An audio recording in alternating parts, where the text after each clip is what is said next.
आज का हमारा टॉपिक है रेस्पिरेशन। अभी तक हम एक लाइफ प्रोसेस के बारे में पढ़ चुके हैं जो कि थी न्यूट्रिशन। आज हम दूसरी लाइफ प्रोसेस के बारे में पढ़ेंगे जो कि है रेस्पिरेशन।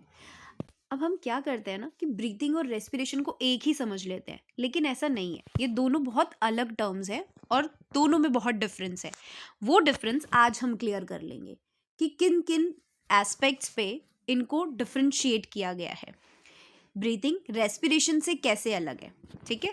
तो फर्स्ट अगर हम बात करें ब्रीथिंग की, तो ब्रीथिंग एक फिजिकल प्रोसेस है of inhaling oxygen and excelling carbon dioxide. That means जो हम ये सांस ले रहे हैं ना, ऑक्सीजन ले रहे हैं और कार्बन डाइऑक्साइड को रिलीज कर रहे हैं, ये जो एक फिजिकल प्रोसेस है ये हमारी होती है ब्रीदिंग, ठीक है। लेकिन अगर हम बात करें रेस्पिरेशन की, तो रेस्पिरेशन आपकी एक केमिकल प्रोसेस होती है जिसमें हम ब्रेक डाउन करते हैं फूड का टू रिलीज एनर्जी। यानी कि इस प्रोसेस में फूड का ब्रेक डाउन किया जाता है एनर्जी को रिलीज करने के लिए।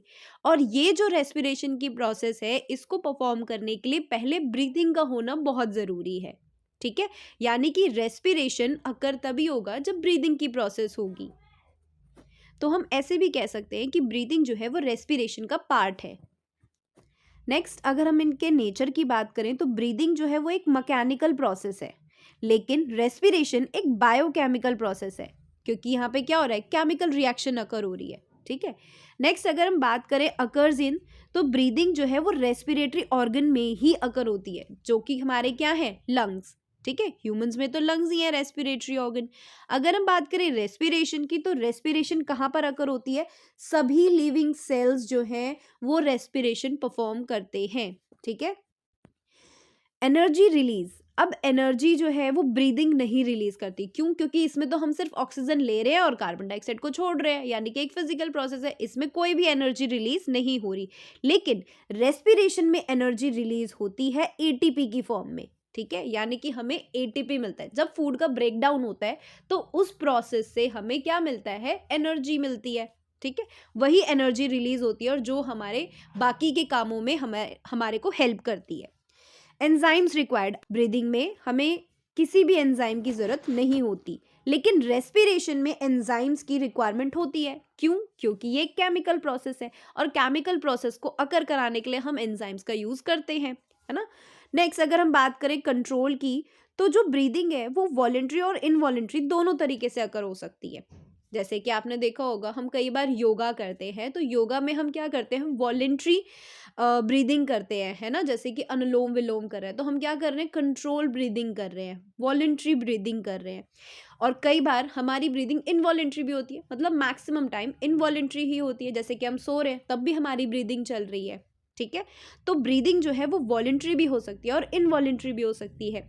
लेकिन रेस्पिरेशन की अगर हम बात करें, तो वो हमेशा इनवॉलेंट्री होता है। यानी कि हम इसको कंट्रोल करके नहीं करते, हम इसको सोचते नहीं है कि अरे रेस्पिरेशन होना चाहिए। वो अपने आप ही अकर हो रही होती है, हर सेल अपने आप रेस्पिरेशन कर रही होती है, फूड का ब्रेकडाउन कर रही होती है। नेक्स्ट, ब्रीदिंग जो है वो एक फास्ट प्रोसेस है, ठीक है। लेकिन जो रेस्पिरेशन है वो बहुत स्लो प्रोसेस है, ठीक है। एंड प्रोडक्ट्स क्या रहते हैं, ब्रीदिंग में आपके कोई एंड प्रोडक्ट्स नहीं रहते, ये एक्सचेंज ऑफ गैसेस है। लेकिन अगर हम रेस्पिरेशन की बात करें, इसमें एनर्जी, कार्बन डाइऑक्साइड और वाटर ये रिलीज होता है जब केमिकल रिएक्शन परफॉर्म होती है।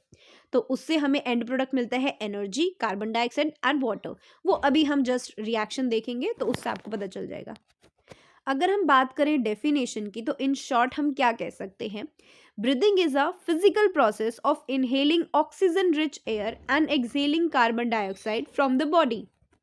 यानी कि ब्रीदिंग क्या है, जब हम ऑक्सीजन को इनहेल कर रहे हैं और कार्बन डाइऑक्साइड को एक्सहेल कर रहे हैं बॉडी से, तो वही हमारी ब्रीदिंग है। लेकिन रेस्पिरेशन की अगर हम बात करें, तो रेस्पिरेशन क्या है, respiration is a biochemical process in which food like glucose is broken down in cells to release energy for life activities। यानी कि ये एक बायोकेमिकल प्रोसेस है जिसमें फूड जो कि हमारा ग्लूकोज है उसको ब्रेक डाउन कर दिया जाता है सेल्स में, ताकि उससे क्या मिल सके, एनर्जी मिल सके। और वही एनर्जी किस में काम आएगी, जो हम आगे की लाइफ एक्टिविटीज करेंगे ना, उन सब में वो काम आएगी। नेक्स्ट, अब हमारे पास रेस्पिरेशन टू टाइप्स के होते हैं, ठीक है। एक एरोबिक रेस्पिरेशन और एक होता है अनएरोबिक रेस्पिरेशन। अब जैसे कि आपको इसके नेम से भी पता चल रहा है, एरोबिक रेस्पिरेशन दैट मीन्स वो रेस्पिरेशन जिसमें ऑक्सीजन का यूज होगा, और अनएरोबिक जिसमें ऑक्सीजन का यूज नहीं होगा। ठीक है, तो ये दो तरीके के रेस्पिरेशन प्रोसेस होते हैं, जान लेते हैं दोनों के बारे में। एरोबिक रेस्पिरेशन से स्टार्ट करते हैं। Aerobic respiration is the process of breaking down glucose in the presence of oxygen to release energy. Aerobic respiration क्या होता है? जिसमें हम ग्लूकोज का ब्रेक डाउन करते हैं लेकिन प्रेजेंस ऑफ ऑक्सीजन में। ठीक है, और इसी से क्या मिलती है? एनर्जी मिलती है।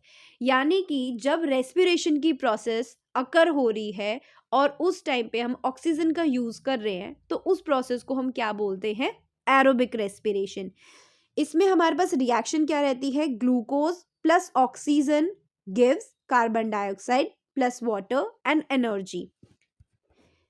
Next is anaerobic respiration. Anaerobic respiration is the process of breaking down glucose in the absence or lack of oxygen to release energy. Anaerobic respiration एक ऐसी प्रोसेस होती है जिसमें ग्लूकोज का ब्रेकडाउन किया जाता है एब्सेंस ऑफ ऑक्सीजन में, या फिर जब ऑक्सीजन की लैकनेस है। ठीक है, दो कंडीशन है यहाँ पे, या तो ऑक्सीजन बिल्कुल नहीं रहेगी, एब्सेंट रहेगी, दूसरा या फिर कम रहेगी, लैकनेस ऑफ ऑक्सीजन रहेगी, to release energy. Anaerobic respiration को हमने फर्दर डिवाइड किया है टू पार्ट्स में। एक तो वो रिएक्शन जिसमें एब्सेंस ऑफ ऑक्सीजन रहेगी, और दूसरी वो रिएक्शन जिसमें लैकनेस ऑफ ऑक्सीजन रहेगी। यहाँ पे आप देख सकते हो, यीस्ट में जो प्रोसेस अकर होती है, जो रेस्पिरेशन यीस्ट करता है, वो होती है एब्सेंस ऑफ ऑक्सीजन वाली। यीस्ट कैसे रेस्पायर करता है, कैसे वो एनर्जी प्रोड्यूस करता है? एब्सेंस ऑफ ऑक्सीजन में। यानी कि अनएरोबिक रेस्पिरेशन यीस्ट परफॉर्म करता है। इसमें क्या होता है कि ग्लूकोज जो है वो ब्रेक डाउन हो जाता है अल्कोहल में, कार्बन डाइऑक्साइड में और एनर्जी में। ठीक है, नेक्स्ट मसल सेल्स की बात करें तो जो मसल सेल्स होती है हमारे ह्यूमंस में, वहां पर जो रेस्पिरेशन की प्रोसेस अकर होती है वो लैक ऑफ ऑक्सीजन की कंडीशन में अकर होती है। जब ग्लूकोज ब्रेक डाउन होता है लैक ऑफ ऑक्सीजन की कंडीशन में, तो वहां लैक्टिक एसिड बनता है और एनर्जी रिलीज होती है। अब आप देख रहे होंगे कि इन तीनों ही रिएक्शंस में, एक तो एरोबिक रिएक्शन, दूसरी अनएरोबिक रिएक्शन जो है, अनएरोबिक रेस्पिरेशन के अंदर भी जो आपके टू पार्ट्स हैं, इन सभी रिएक्शंस में एनर्जी तो मस्ट है जो बन रही है ना? एनर्जी तो मस्ट है जो बन रही है, लेकिन जो बाकी के प्रोडक्ट्स हैं वो चेंज हो रहे हैं। जैसे कि एरोबिक रेस्पिरेशन में कार्बन डाइऑक्साइड और वाटर बन रहा है, लेकिन यीस्ट में क्या हो रहा है? अल्कोहल बन रहा है एब्सेंस ऑफ ऑक्सीजन में, और कार्बन डाइऑक्साइड बन रहा है, लेकिन लैक ऑफ ऑक्सीजन की कंडीशन में क्या बनेगा? Lactic acid. एरोबिक और अनएरोबिक रेस्पिरेशन को इस रिएक्शन से क्लियरली समझ सकते हो। तो सबसे पहले क्या होता है कि हमारे पास ग्लूकोज होता है। ये जो ग्लूकोज है ये 6 कार्बन मॉलिक्यूल का होता है, और साइटोप्लाज्म में ग्लाइकोलाइसिस प्रोसेस से ये पायरुवेट में कन्वर्ट हो जाता है। पायरुवेट ये 3 कार्बन मॉलिक्यूल रहता है, और पायरुवेट के साथ साथ यहाँ पर हमें एनर्जी भी मिलती है। ठीक है, तो पहले ये प्रोसेस होती है, और ये जो प्रोसेस है ये तीनों के लिए कॉमन रहती है। तीनों की यही प्रोसेस, जो ग्लूकोज से पायरुवेट बनने की प्रोसेस है, ये साइटोप्लाज्म में अकर होती है, चाहे वो एरोबिक रेस्पिरेशन हो चाहे वो अनएरोबिक रेस्पिरेशन हो।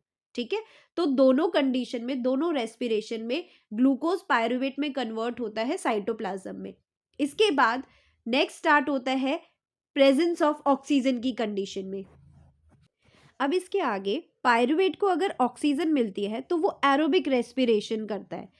ठीक है, प्रेजेंस ऑफ ऑक्सीजन की कंडीशन में वो क्या करेगा? एरोबिक रेस्पिरेशन करेगा, जो कि वो माइटोकॉन्ड्रिया में करता है। ठीक है, और इस प्रोसेस में एरोबिक रेस्पिरेशन में क्या क्या बनेगा? And product carbon dioxide, water and energy.